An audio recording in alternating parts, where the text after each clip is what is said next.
A critique of the American jury system during the McCarthy era, the film tells the story of a jury of 12 men as they deliberate the conviction or acquittal of a teenager charged with a murder on the basis of reasonable doubt. Disagreement and conflict among the jurors forces them to question their motives and values. 12 Angry Men is a 1957 American legal drama film directed by Sidney Lumet in his feature directorial debut, adapted by Reginald Rose from his 1954 teleplay. On a hot summer day in the New York County Courthouse, the trial had just concluded of an 18-year-old boy, characterized as a slum kid, who is accused of killing his abusive father.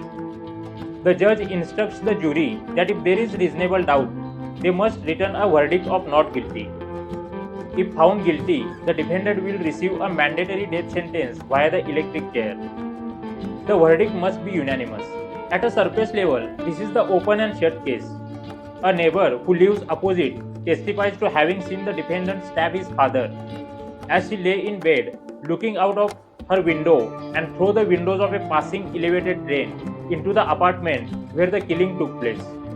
A disabled neighbor living below testifies that he heard the defendant threaten to kill his father and then heard the body hitting the floor. He says that on going to his door and opening it, he saw the defendant running down the stairs. The defendant had recently purchased but claimed that he had lost a switchblade of the same type that was found at the murder scene, wiped of fingerprints.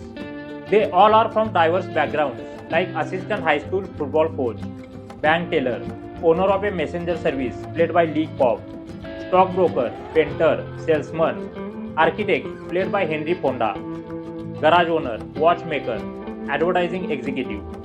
Their backgrounds not only diverse professionally but also their age, education, national origin, socioeconomic level, values and temperament. Each one has a different motive. In a preliminary vote, all jurors vote guilty except juror 8, who believes there is a reasonable doubt and wants discussion before any verdict. Their argument intensify over knife, witnesses credibility, figure of speech, stab wound angle. One of the jurors prejudiced rant against people from slum background. How one of the jurors' strained relationship with his son impact his decision. And finally, all jurors' unanimous decision that the defendant should be acquitted. The entire film takes place in a single room, which is the jury deliberation room.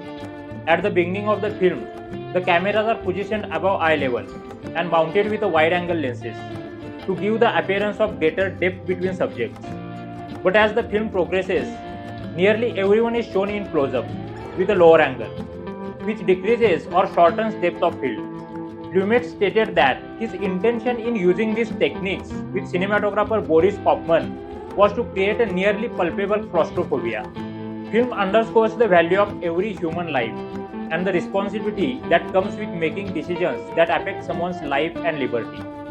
It also exposes how personal biases and prejudices can influence judgment and potentially lead to unjust outcomes. It offers a compelling portrayal of a group psychology, exploring how pressure to conform and the influence of strong personalities impact the jury's deliberations. Juror 8's lone stand against the majority emphasizes the importance of individual integrity and the courage to challenge established opinions, even in the face of ridicule and opposition. This film is currently streaming on Prime Video. Enjoy the film. If you enjoyed the video, then please like and share this video. Do subscribe to the channel and don't forget to click the bell icon.